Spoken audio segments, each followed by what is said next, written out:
Jesus before Pilate. Then the whole assembly of them arose and brought him before Pilate. They brought charges against him, saying, "We found this man misleading our people. He opposes the payment of taxes to Caesar and maintains that he is the Messiah, a king." Pilate asked him, "Are you the king of the Jews?" He said to him in reply, "You say so." Pilate then addressed the chief priests and the crowds. "I find this man not guilty."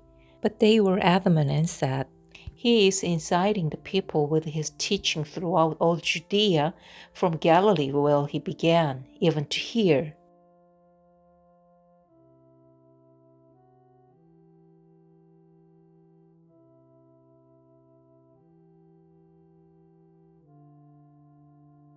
Jesus before Herod.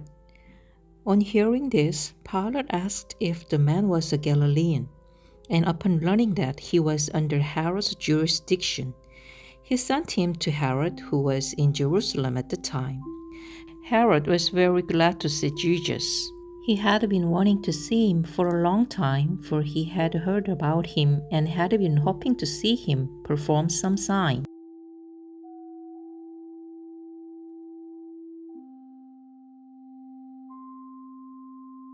He questioned him at length, but he gave him no answer. The chief priests and scribes meanwhile stood by accusing him harshly. Even Herod and his soldiers treated him contemptuously and mocked him, and after clothing him in resplendent garb, he sent him back to Pilate.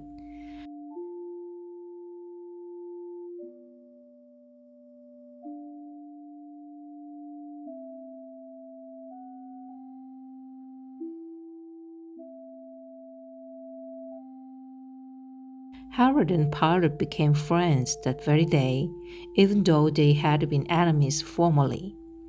Pilate then summoned the chief priests, the rulers, and the people, and said to them, "You brought this man to me and accused him of inciting the people to revolt.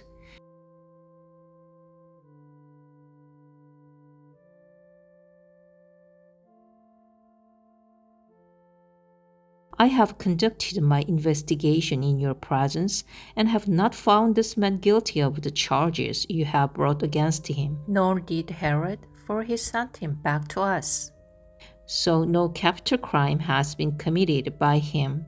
Therefore I shall have him flogged and then release him. The sentence of death. But altogether they shouted out, "Away with this man! Release Barabbas to us." Now Barabbas had been imprisoned for a rebellion that had taken place in the city and for murder. Again Pilate addressed them, still wishing to release Jesus, but they continued their shouting, "Crucify him! Crucify him!" Pilate addressed them a third time. "What evil has this man done? I found him guilty of no capital crime. Therefore I shall have him flogged and then release him." With loud shouts, however, they persisted in calling for his crucifixion, and their voices prevailed.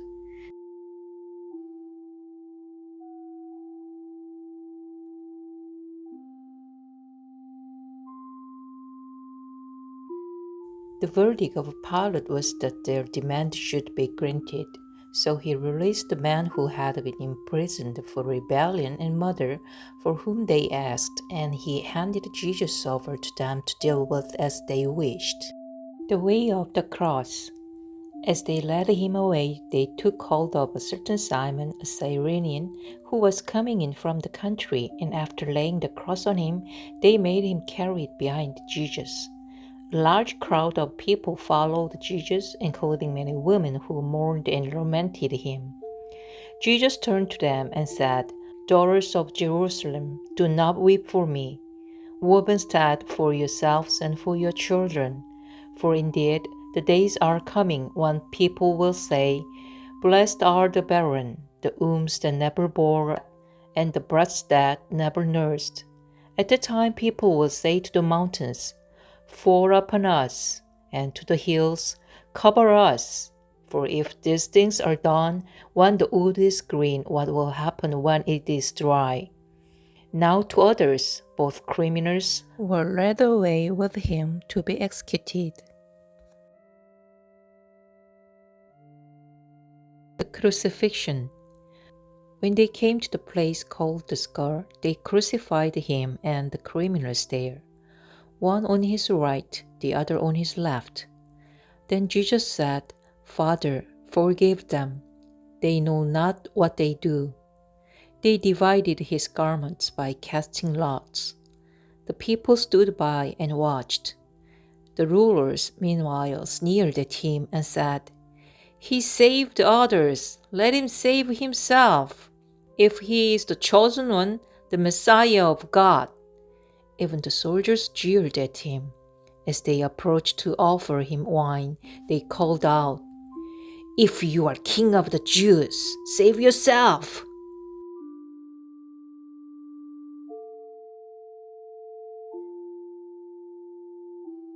Above him, there was an inscription that read, "This is the King of the Jews."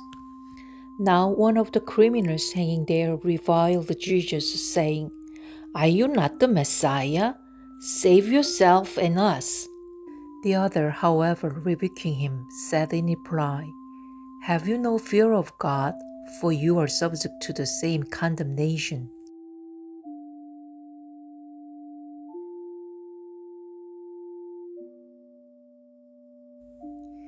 And indeed, we have been condemned justly, for the sentence we received corresponds to our crimes. But this man has done nothing criminal.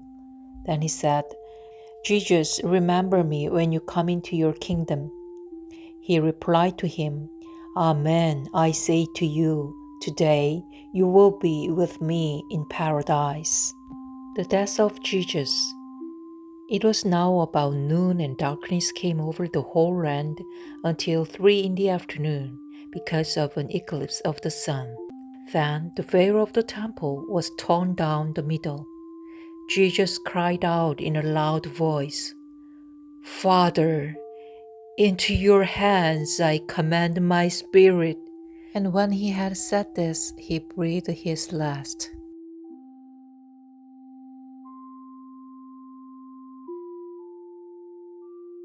The centurion who witnessed what had happened glorified God and said, "This man was innocent beyond doubt." When all the people who had gathered for this spectacle saw what had happened, they returned home beating their breasts. But all his acquaintances stood at a distance, including the women who had followed him from Galilee and saw these events.